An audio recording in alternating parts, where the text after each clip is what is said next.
বরফে ঢাকা একটি পাহাড়, চারিদিকে তীব্র তুষারঝড় আর তাপমাত্রা -30 ডিগ্রি।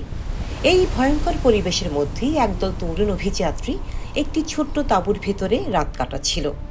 কিন্তু হঠাৎ মাঝরাতে এমন কিছু ঘটে যায় যার কারণে তারা নিজেরাই ছুরি দিয়ে তাঁবু কেটে বাইরে বেরিয়ে যায়। কেউ খালি পায়ে দৌড়ে যায় বরফের মধ্যে, কেউ আবার প্রায় অর্ধনগ্ন অবস্থায় পালিয়ে যায় অন্ধকার পাহাড়ের দিকে। পরদিন যখন উদ্ধারকারীরা সেখানে পৌঁছায়, তারা এমন এক দৃশ্য দেখতে পায় যা আজও পৃথিবীর সবচেয়ে ভয়ঙ্কর রহস্যগুলোর একটি বলে ধরা হয়। এই ঘটনাই ইতিহাসে পরিচিত ডিয়াতলভ পাস ইনসিডেন্ট নামে। হ্যালো বন্ধুরা, আজকের ভিডিওতে আমরা জানব সেই ভয়ঙ্কর রাতে আসলে কি ঘটেছিল আর কেন এই রহস্য আজও অমীমাংসিত রয়ে গেছে।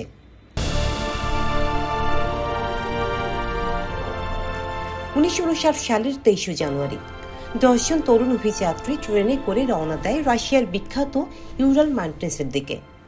এই অভিযানের নেতৃত্ব দিচ্ছিল ইগোর ডিয়াতলভ। দলের সবাই ছিল অভিজ্ঞ স্কি হাইকার। তাদের লক্ষ্য ছিল তুষারে ঢাকা দুর্গম পাহাড় পাড়ি দেওয়া। তারা প্রথমে ট্রেনে যায়, তারপর বাসে, এরপর ট্রাকে, তারপর ঘোড়ার স্লেজে চড়ে আরও ভিতরের দিকে পৌঁছায়। শেষ পর্যন্ত তাদের এগোতে হয় পায়ে হেঁটে এবং স্কি ব্যবহার করে। অভিযানের শুরুতে সবাই খুবই আনন্দিত ছিল। তাদের ডায়েরিতে লেখা ছিল এই অভিযানে আমাদের জন্য কি অপেক্ষা করছে। কিন্তু তারা কেউ জানতো না এই প্রশ্নের উত্তর হবে ভয়ঙ্কর। 28 জানুয়ারি দলের একজন সদস্য ইউরিউদ্দিন হঠাৎ অসুস্থ হয়ে পড়েন। তিনি বাধ্য হয়ে ফিরে যাওয়ার সিদ্ধান্ত নেন। বন্ধুদের সাথে বিদায় নেওয়ার সময় কেউ বুঝতে পারেনি এটাই হবে তাদের শেষ দেখা। এই সিদ্ধান্তই শেষ পর্যন্ত ইউরিউদ্দিনের জীবন বাঁচিয়ে দেয়, কারণ দলের বাকি 9 জন আর কখনোই জীবিত ফিরে আসেনি। কয়েকদিন পর অভিযাত্রীরা পৌঁছায় একটি ভয়ঙ্কর পাহাড়ের ঢালে। স্থানীয় মানুষের জনগোষ্ঠী এই পাহাড়কে বলে খোলাৎসিয়াখল। এর অর্থ হলো মৃত পাহাড়। সেই রাতেই তারা পাহাড়ের ঢালে একটি তাঁবু খাটিয়ে ক্যাম্প করে। চারিদিকে তুষার ঝড় আর তীব্র বাতাস। দূরে কোথাও মানুষের কোনো বসতি নেই, সবকিছু ছিল নিস্তব্ধ। কিন্তু সেই রাতেই ঘটে যায় এমন কিছু যার ব্যাখ্যা আজও কেউ দিতে পারেনি। কয়েক সপ্তাহ পরে যখন উদ্ধারকারী দল সেখানে পৌঁছায়, তারা একটি অদ্ভুত দৃশ্য দেখতে পায়। তাঁবুটি ভেতর থেকে ছুরি দিয়ে কাটা। ভেতরে রয়েছে খাবার, কাপড়, ক্যামেরা, সব কিছু, কিন্তু মানুষগুলো নেই। তাঁবু থেকে বেরিয়ে গেছে 9 জোড়া পায়ের ছাপ। অদ্ভুত বিষয় হলো কিছু পদচিহ্ন ছিল খালি পায়ে। মনে হচ্ছিল তারা শান্তভাবে হেঁটে বনের দিকে গেছে। কিছু দূরে একটি বড় গাছের নিচে পাওয়া যায় প্রথম 2টি মৃতদেহ। তাদের গায়ে প্রায় কোনো পোশাকই ছিল না। তাপমাত্রা তখন ছিল -30 ডিগ্রি। এরপর ধীরে ধীরে উদ্ধারকারী দল বাকি দেহগুলো খুঁজে পায়।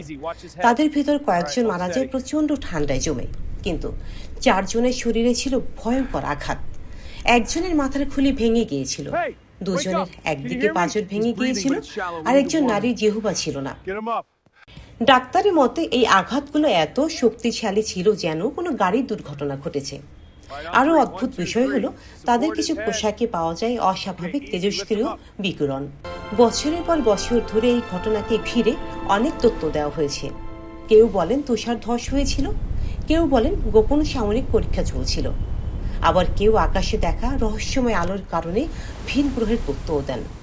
তবে অনেক গবেষকের মতে সবচেয়ে সম্ভাব্য কারণ ছিল তাঁবুর ভিতরে আগুন বা ধোঁয়া ছড়িয়ে পড়া। শ্বাস নিতে না পেরে তারা আতঙ্কে তাঁবু কেটে বাইরে বেরিয়ে যায়। তারপর তীব্র ঠান্ডায় ধীরে ধীরে সবাই মৃত্যুর দিকে এগিয়ে যায়। আজও ডিয়াতলভ পাস ইনসিডেন্ট পৃথিবীর সবচেয়ে রহস্যময় ঘটনাগুলোর একটি। সেই রাতের আসল সত্য কী ছিল? হয়তো তা চিরদিনের মতোই লুকিয়ে আছে সাইবেরিয়ার বরফ ঢাকা পাহাড়ে। আপনার কি মনে হয় সেই রাতে আসলে কি ঘটেছিল? কমেন্টে আপনার মতামত লিখে জানান।